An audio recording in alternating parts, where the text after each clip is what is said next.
Viewers எல்லாத்துக்கும் நன்றியாக சொல்லிக்கிறேன். நான் போட்ட ஒரு வீடியோ 200 தாண்டி போயிட்டுருக்கு. ரொம்ப ரொம்ப நன்றி. மேட்ச் எங்கே போச்சு? 2 கேப்டனுங்க, 2 தரமான கேப்டன்ஷிப்னால தாங்க மேட்ச் மாறுச்சு.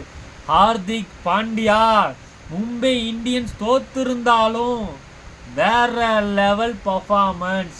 பட் ரஜர் பட்டிதார் சல்யூட் அப்படின்னு சொன்னால் சொல்லணும். ஆக்சுவலாக ஹார்திக் பாண்டியா அந்த அடி அடிக்கும்போது ஆக்சிடென்ட் கொடுத்தாரு. யாராக இருந்தாலும் கொடுத்துருக்காங்க. மேக்ஸிமம் யாராக இருந்தாலும் நானாக தான் கொடுத்துருக்க மாட்டேன். கொடுத்து அடி வாங்கினதுக்கப்புறம் என்ன பண்ணுறதுன்னு குழம்பி போய் நினைப்ப experience the Bhuvneshwar Kumar swing king அப்படின்னு சொல்லுவாங்களே. இப்போ அவர் ஸ்விங் கிங் மட்டும் இல்லைங்க, டெத்து கிங் ஆல்சோ. அவங்க ஏன் இந்தியா டீமில் எடுக்க மாட்டாங்கன்னு தெரில. வாங்க ஒவ்வொன்றா பார்ப்போம். டாஸை வின் பண்ணி மும்பை பவுலிங் போகிறேன்னு சொல்லி சொன்னாங்க. எல்லா தப்பையும் அதான் பண்ணுறாங்கங்க. ஒரு நல்ல பேட்டிங் ட்ராக்னா 200+ அடித்தாலே சேசிங் கொஞ்சம் ஒரு டவுட்டு தாங்க. விக்கெட்டை விடவே நமக்கு பயமாக தான் இருக்கும். ஆனால் எல்லாருமே டாஸை வின் பண்ணி அவங்க 200 அடித்தாங்கன்னா 250 அடித்தாலும் இல்லை 260 அடிக்க முடியுங்க ஒரு மைண்ட் செட்டில் ஆடிட்டு இருக்குங்க. அங்கே தான் மேட்ச் போச்சு. பட் ஸ்டார்டிங்லேயே ஃபஸ்ட்டு பார் கவர்டு அடிப்பார் பில் சால்ட் ஃபயர்டா அப்படின்னு இருக்கும். அடுத்த பாரே இன்ஸ்விங்கை போடுவார். காலி ஆகிடுச்சு. சரி ரைட்டு அப்படின்னு சொல்லிட்டு பார்த்தோம்னா கிங் கோலி அது முக்கியமான விஷயம். பும்ரா வந்துட்டார். அது மும்பைக்கு நல்லா கை கொடுக்கும்னு நினச்சோம். பட் அதுவும் கை கொடுக்கலங்க. பும்ரா இருந்துமே 221 ரன் அடிச்சிருக்கீங்களேங்க, கொடுத்துருக்கீங்களேங்க, எப்படிங்க? அதுக்கப்புறம் கிங் கோலி அவ்வளோ வாங்கேடு.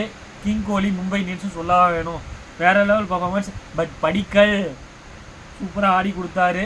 கிங் கோலிக்கு சப்போர்ட் பண்ணார். ரஜர் பட்டிதார் சூப்பராக ஆடினார். லிவிங்ஸ்டனுக்கு மட்டும்தான் பல்ல. லிவிங்ஸ்டனை நம்ம கணக்கிலே சேர்க்க முடியாது. 14 மேட்ச்சில் 4 மேட்ச் 5 மேட்ச் தான் அடிப்பார். பட் ஜித்தேஷ் சர்மா எதுக்காக 11 கோடி கொடுத்து ஆர்சிபி எடுத்தாங்கங்கிறத ப்ரூவ் பண்ணாருங்க. கடைசியில் அவர் போல்ட் அடித்த அடி தான் இந்த 13 ரன் வித்தியாசத்தில் ஜெயிச்ச வெற்றிக்கான அடையாளம்னு நான் சொல்லுவேன். பட் 221 ரனில் சூப்பராக ஆடி கொடுத்தாங்க ஆர்சிபி.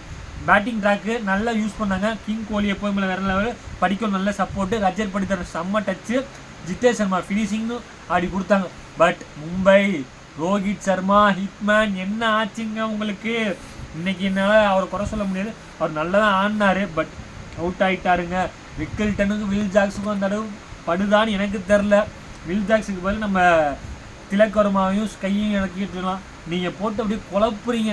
ஓப்பனிங் விக்கல்டன் ரோஹித் சர்மாங்கிற ஒன் வில் ஜாக்ஸ் இருக்கிற 1 டவுனில் திலக் வர்மா சூரியகுமார் ரொம்ப நாளாக ஆடிக்கிட்டு இருக்காங்க. அந்த ஸ்பாட்டை மாற்றி திலக் வர்மா 5ஆவதாக கொடுத்து போன மேட்ச்சு அவமானப்பட்டு இருந்தாலும் இந்த மேட்ச் யாருன்னு சொல்லி காமிச்சாருங்க.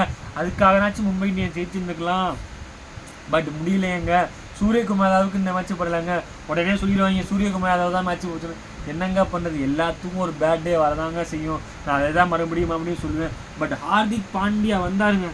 வந்து அந்த ஏர்சல்வுட் ஓவரில் 6 4 6 6ங்கிற மாதிரி அடித்தாருங்க. அடி பிரிச்சுட்டாரு. அப்படி ஒரு அடி. இன்னைக்கு மும்பை ஜெயிச்சாங்கடா அப்படின்னு சொல்லியிருக்கிறப்ப தான் ஸ்விங் கிங் அப்படின்னு சொன்னார். இப்போ டெத்து ஒரு கிங் அப்படின்னு சொல்லி வந்தார். புவனேஸ்வர் குமார் ரிமவுண்ட் த நேம் அப்படிங்கிற மாதிரி வேற லெவலில் பவுலிங் போட்டாருங்க. 4 ஓவருக்கு அது கடைசி டெத்து ஓவர் ஒன்று போடுவார் ஹார்திக் பாண்டியா. அப்படி ஒரு இந்த கால் 3 ஸ்டிக் இருக்கும், ஒரு கால்ட்டு இருக்கும். பேட்டை இப்படி வைப்பார், அதில் ஒரு 4 போகும். அப்புறம் நமேந்தீர் ஒரு 6 அடிப்பார். பட் அந்த 2 பாலுமே என்ன பொறுத்தவரை நமேந்தீர் பால் வேணால் கொஞ்சம் பேட் பால்னு சொல்லலாம். பட் பாண்டியாவுக்கு போட்டது வேற லெவலுங்க. அங்கே தாங்க ரஜத் பட்டிதார் கேப்டன்ஷிப்பை நம்ம பாராட்டணும். குர்னால் பாண்டியாவுக்கு எவ்வளோ தூரம் 2 இழுத்துட்டு போவோம். நமக்கு மேட்ச்சு வின் பண்ணணும்னா நமக்கு விக்கெட் தேவைன்னு சொல்லி விக்கெட் விட்டாங்க. அதனால் 2 கேட்சை விட்டாங்க. நம்ம மறுபடியும் தான் சொல்கிறேன், ஃபீல்டிங் ரொம்ப ரொம்ப இம்பார்ட்டன்ட். ஒரு வேளை அந்த கேட்சை பிடிச்சிருந்தாருன்னா ஹார்திக் பாண்டியா முன்னாடியே மேட்ச் ஆடி என்ன மாதிரி நடந்திருக்கலாம். பட் கிரிக்கெட்டுன்னு வந்தால் கேட்சை பிடிச்சி தாங்க ஆகணும். பிடிங்க. ஆனால் எண்டில் பிடிச்சாரு பாருங்க டிம் டேவிட். அவ்வளோ ப்ரெஷர்லேயும் வேற லெவலில் பிடிச்சாரு. பில் சால்ட்டும் டிம் டேவிட்டும் கலந்து பிடிச்சாங்களே ஒரு கேட்சு. எப்பாப்பாப்பா இதாண்டா ஐபிஎல் அப்படின்னு இருந்துச்சு. உண்மையுமே ரஜத் பட்டிதார் தான் என்னை பொறுத்தவரை இந்த மேன் ஆஃப் த மேட்ச். ஏன்னா அவரு தாங்க மேட்சை மாற்றினாரு. குர்னால் பாண்டியா அடி வாங்கியிருந்தாலும் ஹோல்ட் பண்ணார். நம்மளால் கேம் எடுத்து முடியும்னு சொல்லி காமிச்சாரு. புவனேஸ்வர் குமார் நல்ல சப்போர்ட் பண்ணி கொடுத்தாரு. நான் அவருக்கு தான் மேன் ஆஃப் த மேட்ச் கொடுப்பேன். நீங்கள் யாருக்கு கொடுப்பீங்கன்னு சொல்லி கமெண்ட் பண்ணுங்கள். ஐபிஎல் பீக் ஆகிடுச்சுங்க. சும்மா வெறித்தனமாக இருக்கும். மறக்காமல் நம்ம சேனலை சப்ஸ்கிரைப் பண்ணுங்கள். Thank you guys.